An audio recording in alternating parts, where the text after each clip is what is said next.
Olá pessoal, tudo bem? Meu nome é Antônio Kozikoski, eu sou professor de Direito Constitucional e de Direitos Humanos e neste vídeo falarei sobre um tema de Direito Constitucional que caiu 2 vezes seguidas em prova do INSS. Caiu uma vez em 2010, caiu de novo em 2016, praticamente de forma idêntica. É verdade que uma prova foi para técnico e outra foi para perito, mas são provas subsequentes que cobraram o mesmo tema de forma praticamente igual. Há uma probabilidade de cair de novo, eu vou explicar para você ao longo desta aula. Fica comigo até o final porque você vai entender tudo o que precisa saber sobre o direito à vida. Este foi o tema que caiu 2 vezes seguidas em prova do INSS. Vamos falar sobre tudo o que você precisa saber nesta aula para a prova do INSS sobre o direito à vida. Se você quiser uma análise completa de tudo o que é de direito constitucional para a prova do INSS, eu tenho um curso no Hotmart, vou deixar o link na descrição desse vídeo. Tá por um precinho curtinho que cabe sem dúvida alguma no bolso de todo mundo e lá tem todos os temas de direito constitucional recortados, as aulas são por assunto, todas as aulas foram gravadas após o edital de 2022 e também tem um materialzinho para você acompanhar, para você fazer tua anotação. Vamos fazer lá uma análise muito parecida com a que faremos aqui, você vai compreender tudo sobre o direito à vida a partir de uma leitura da Constituição e também de reflexão sobre decisões do Supremo Tribunal Federal, e aí ninguém vai te pegar. Veja só, o direito à vida, ele está previsto no artigo 5º da Constituição, 5º caput. Todos são iguais perante a lei, sem distinção de qualquer natureza, garantindo-se aos brasileiros e aos estrangeiros residentes do país a inviolabilidade do direito à vida, liberdade, igualdade, segurança e propriedade nos seguintes termos. Os termos seguintes são 79 incisos que guardam alguma relação com o direito à vida, com o direito à igualdade, com o direito à liberdade, segurança ou propriedade. Se você pegar todos aqueles direitos, todos aqueles 79 incisos, eles se conectam de alguma forma com um desses direitos. Mas aí, antes de prosseguir, você já me fala, Antônio, tem alguma coisa errada. Você falou 79 incisos, né? Só que no meu texto constitucional só tem 78. Então, ele está desatualizado, porque hoje a Constituição traz 79 incisos no artigo 5º. Olha a importância de estudar por material atualizado. Esse inciso 79 é um dos que vai cair na prova. Inclusive, deixei isso aí num outro vídeo para você, tendências de direito constitucional para o INSS, dá uma lida lá.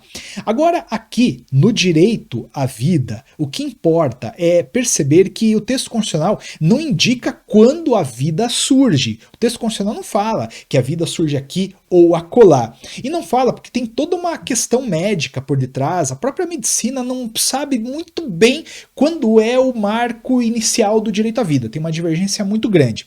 Mas o direito constitucional interpreta este direito à vida da seguinte maneira: o direito à vida consiste em viver com dignidade de um lado e sobreviver de outro. Quer dizer, o poder público tem que poupar a nossa vida, tem que deixar a gente viver, não pode cercear a nossa vida, não pode retirar a nossa vida de forma aleatória, mas além disso, tem que nos dar condições para viver com dignidade. A gente tem que viver com dignidade. Então, o direito à vida envolve essa dupla perspectiva, envolve esses dois fatores, envolve o sobreviver e o viver com dignidade. Não é simplesmente o poder público manter a gente vivo. Não é apenas o poder público não retirar a nossa vida aleatoriamente, é o poder público nos entregar condições para que a gente possa viver com dignidade. O poder público tem que nos entregar saúde, educação, cultura, tem que nos entregar tudo o que a gente precisa para ter uma existência digna. Esta daqui é a fórmula do direito à vida: sobreviver e viver com dignidade. Antônio, mas isso aí já caiu na prova? Como eu disse, caiu 2 vezes. Olha só como caiu lá em 2016, na prova de técnico do Seguro Social. O direito à vida desdobra-se na obrigação do Estado de garantir à pessoa o direito de continuar viva e de proporcionar-lhe condições de vida digna. Sem sombra de dúvida, isso aqui está certo. Correto, a vida contemplada nessa dupla perspectiva. Mas além disso, caiu em 2010 numa prova de perito essa afirmação: o direito à vida compreende somente o direito de uma pessoa de continuar viva. Não, não, não. Isso aqui está errado, porque o direito à vida envolve tanto o direito de continuar vivo, de sobreviver, quanto o direito de viver com dignidade. É aquela fórmula que eu estava explicando para vocês. Isso pode cair de novo. O direito à vida é muito caro para o direito constitucional e, inclusive, recentemente houve algumas decisões no âmbito do Supremo Tribunal Federal relacionadas ao direito à vida. Por isso eu acho que isso aqui é uma tendência forte, e se cair, você não vai errar. Mas para te garantir, fica comigo até o final deste vídeo, porque eu vou falar sobre algumas decisões do Supremo Tribunal Federal que tangenciam o direito à vida. Mas antes, lembre-se que o direito à vida não é absoluto. Na verdade, para fins de direito constitucional, como regra, nenhum direito é absoluto. Essa é uma regra que está lá na jurisprudência do Supremo Tribunal Federal. Veja, estou falando de uma regra, nenhum direito é absoluto. E essa regra vai atingir a vida. A própria vida não é protegida de maneira absoluta. A gente tem uma tendência de falar, ah não, né, a vida, uau, a vida é protegida de forma absoluta, não há nenhuma exceção ao direito à vida. Mas na verdade há várias exceções. A gente traz uma, inclusive, que está prevista no próprio texto constitucional, que é o artigo 5º, inciso 47, a linha A. Pena de morte em caso de guerra declarada, sem sombra de dúvida. Se o Brasil entrar numa guerra, ele pode sim aplicar pena de morte. E não estou falando da pessoa que morre lá na batalha, não é isso. Eu estou falando de uma pessoa que eventualmente pratica um crime como traição, favorecimento ao inimigo, e é julgada e ao final é sentenciada à morte. Vem o juiz e fala, bate o martelo lá, fala, a pena desta pessoa é a pena de morte, ela é executada com base em tiro. Isso está previsto no ordenamento jurídico brasileiro. A vida é um direito contemplado no texto constitucional? Sem dúvida alguma, é até o primeiro que aparece ali no artigo 5º, mas não é um direito protegido de forma absoluta, tem exceção. Além disso, a gente tem a questão de aborto nas exceções legais. Quando há risco para a mãe ou violência, a mãe pode optar por sim abortar. Além disso, a jurisprudência do Supremo Tribunal Federal já sinalizou favoravelmente a interrupção de gestação de criança anencefálica. O que é uma criança anencefálica? É uma criança que não tem o cérebro, ela não tem, na verdade, no grau mais elevado da anencefalia, ela não forma nem essa calota, nasce aberto aqui. Essa criança, infelizmente, ela não vai ter condições de sobreviver de maneira autônoma. Quando cortar ali o cordão umbilical, vai cessar todo o impulso elétrico e aquela criança não vai ter como manter circulação, digestão, respiração. Realmente é uma situação muito, muito trágica. Nessa situação, considerando que não há uma expectativa de vida, o Supremo Tribunal Federal já entendeu que pode a mãe interromper a gestação da criança anencefálica. Além disso, tem a legítima defesa e tem outras formas de excepcionar a vida. Para a gente que vai fazer a prova de técnico, eu tenho para mim que esta daqui é a mais importante. No entanto, eu não descartaria esta daqui, que decorre de um posicionamento do Supremo Tribunal Federal muito forte em matéria de direito constitucional, tá legal? Então você já entendeu o que é a vida, é sobreviver e viver com dignidade. Entendeu, contudo, que este direito não é absoluto porque tem exceções, aqui estão elas. Agora é importante a gente prosseguir, como eu estava falando, para a gente compreender um pouco da jurisprudência do Supremo Tribunal Federal. Seu Antônio, mas minha prova é de técnico, não cai jurisprudência. Veja, eu posso concordar com isso. Dificilmente vai cair uma decisão muito complexa para você analisar, mas existem alguns pontos que tangenciam o próprio texto constitucional e eu me preocupo e prefiro rapidamente trazer isso para você do que deixar isso passar, fingir que não vai cair e lá na hora da prova te deixar numa situação ruim. Ademais, hoje em dia, o Poder Judiciário tem um posicionamento com o qual eu não concordo, inclusive, no sentido de que os editais de concursos públicos podem ir um pouquinho além do que eles sugerem. Como está escrito lá direito à vida, teoricamente a prova poderia cobrar qualquer aspecto relacionado ao direito à vida. Então por isso que eu prefiro trabalhar um pouquinho além do que todo mundo vai trabalhar. E aqui eu trago uma primeira reflexão sobre o direito à vida, que é a pesquisa com célula-tronco embrionária. Essa discussão tangencia a vida. O Supremo Tribunal Federal já entendeu que pode haver pesquisa com célula-tronco embrionária. Aquela célula coletada ali do cordão umbilical. Ali tem célula-tronco, que é meio que a matriz, aquela célula que vai evoluir para todas as células células de todos os tecidos do corpo humano. O Supremo Tribunal Federal já entendeu que essa célula pode ser objeto de pesquisa. Algumas pessoas na ocasião acabaram se insurgindo, falando não pode, porque isso ofende o direito à vida. Mas o Supremo Tribunal Federal meteu o pé e falou, pode pesquisar sim célula tronco embrionária, tá legal? Além disso, a questão da interrupção de gestação de criança anencefálica. Como eu já tinha explicado, o Supremo Tribunal Federal entendeu que a mãe que gesta uma criança anencefálica pode optar por interromper esta gestação. Disse isso com todas as letras. Basta que a mãe tenha esse diagnóstico em mãos, né? E ela vai até um hospital público, e o hospital público tem o dever de interromper a gestação se for o interesse da mãe, né? Entenda o que eu quero dizer com o dever. Não estou dizendo que o hospital vai fazer isso na contramão da vontade materna. Se a mãe quiser levar a gravidez até o final, é direito dela. Mas se a mãe quiser interromper, ela pode sim interromper, tá legal? É um direito que lhe assiste. Isso foi decidido numa ação chamada ADPF, Arguição de Descumprimento de Preceito Fundamental número 54. O que é ADPF você não precisa saber, tá? Porque isso obviamente vai fugir do teu edital, mas saber que essa temática já foi enfrentada pelo Supremo, aí eu recomendo fortemente. Além disso, pessoal, tomem cuidado também com outra posiçãozinha que tem tudo para cair na prova, tem a ver com o direito à vida, e mais, é a questão da legítima defesa da honra. Olha, o que é isso aqui, legítima defesa da honra? Aconteceu de algumas pessoas, alguns homens, acabarem matando as companheiras porque havia indicadores de traição.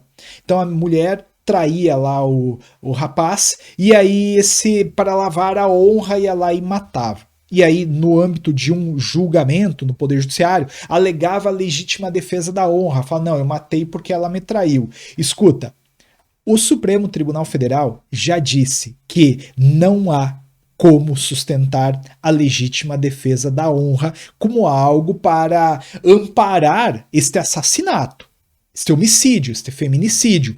Não há legítima defesa de honra em matéria de feminicídio. Se a esposa acabou traindo o marido, não está o direito constitucional à disposição do marido autorizando a matar a esposa. Não existe legítima defesa da honra. Isso é uma decisão muito coerente do Supremo Tribunal Federal. Não há o que justifique o assassinato de uma mulher. Cuidado, hein? A gente está aí no momento do direito constitucional onde há uma grande atenção para a mulher, a ascensão de direitos das mulheres, a afirmação de direitos das mulheres. Isso tem a ver com direito à vida. Eu não descartaria a possibilidade de uma questãozinha falar sobre a legítima defesa da honra, ainda que se trate de uma prova de técnico do INSS. Além disso, como um bônus aqui ao direito à vida, porque isso aqui você concorda que também tangencia o direito à vida, falar rapidamente sobre a proibição de tortura, que está no artigo 5º, inciso 3º. Ninguém será submetido a tortura nem a tratamento desumano ou degradante. Toma cuidado com isso aqui. Esse dispositivo impede que alguém seja torturado, de qualquer forma. O texto constitucional não admite tortura física, tortura psicológica, nenhum tipo de tortura, de tratamento desumano ou degradante é admitido no texto constitucional. Mas aí você que está muito ligado na aula, fala o seguinte, Antônio, mas você acabou de dizer que nenhum direito é absoluto. Você disse que a própria vida contempla exceções. Tem alguma exceção à proibição de tortura? Então, eu disse para vocês, tomem cuidado com o que eu vou falar agora, que há uma regra no direito constitucional brasileiro. Nenhum direito é absoluto. Essa regra abrange praticamente todos os direitos. E se cair na prova, se cair de forma genérica, eu acho que dá para marcar. Nenhum direito é absoluto. Para mim é a regra. Para o Supremo Tribunal Federal é a regra. Contudo, pouquíssimos direitos escapam a essa regra. E um deles é justamente a proibição de tortura, tratamento desumano ou degradante. Não há uma exceção constitucional válida. Não há o que justifique submeter alguém à tortura, a tratamento desumano ou degradante. Não existe uma regra no direito brasileiro autorizando a tortura de alguém. Não só no direito brasileiro, em tratados internacionais também não existem. Então, eu tenho para mim que se a prova perguntar nenhum direito é absoluto, segundo a jurisprudência do Supremo Tribunal Federal, nenhum direito é absoluto. Isso para mim é uma verdade, está lá na jurisprudência do Supremo, é uma regra. Contudo, aqui a gente vai ter uma exceção. Na proibição proibição de tortura. Não há, como eu disse, uma exceção legal ou constitucional a este dispositivo, tá legal? Lembre-se, ninguém pode ser submetido à tortura ou a tratamento desumano ou degradante. Agora, para a gente ir um pouquinho adiante e já também encerrar a aula, lembra do seguinte: tortura é crime. Só que esse crime de tortura, ele é inafiançável, ele é insuscetível de graça ou anistia, quer dizer, não pode a pessoa pagar para responder em liberdade, é inafiançável. A pessoa também que praticou não vai se valer de perdão. Graça ou anistia são espécies de perdão. Perdão feito pelo Poder Executivo, perdão feito pelo Poder Legislativo. Pessoa que praticou crime de tortura não vai se submeter a graça ou anistia e não vai ter como pagar para responder em liberdade. Contudo, a prova pode perguntar o seguinte: o crime de tortura é imprescritível? Não. Não é. O crime de tortura prescreve sim. As pessoas tendem a dizer que o crime de tortura é imprescritível quando na verdade não é. Não é.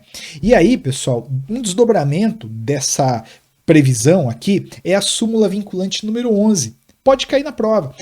A súmula vinculante é um enunciado que o Supremo Tribunal Federal faz para sintetizar um determinado posicionamento, um determinado entendimento. E o Supremo tem um entendimento muito forte a respeito do uso de algemas. Ele disse já que só é lícito o uso de algemas em caso de resistência ou então receio fundado de fuga ou de perigo à integridade física própria ou alheia, por parte do preso ou de terceiros. Então a algema pode ser manejada quando o preso está fugindo, quando está resistindo ou quando está oferecendo um perigo para si próprio ou para outro. Nessas hipóteses, a autoridade policial pode algemar. Agora note uma coisa: quando ela algema, ainda assim ela tem que justificar a excepcionalidade por escrito, sob pena de responsabilidade disciplinar, civil e penal do agente ou da autoridade e de nulidade da prisão ou do ato processual a que se refere, sem prejuízo da responsabilidade civil do Estado.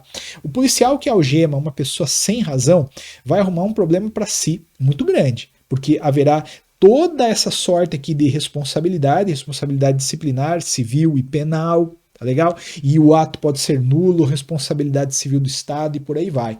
Gente, aqui a gente teve então uma aula sobre o direito à vida numa perspectiva bem completa. Eu falei o que caiu 2 vezes já na prova do INSS de maneira praticamente igual, expliquei as exceções desse direito à vida e trouxe ainda alguns entendimentos do Supremo Tribunal Federal. Ao fim, acabei dando ainda uma colorida com a proibição de tortura.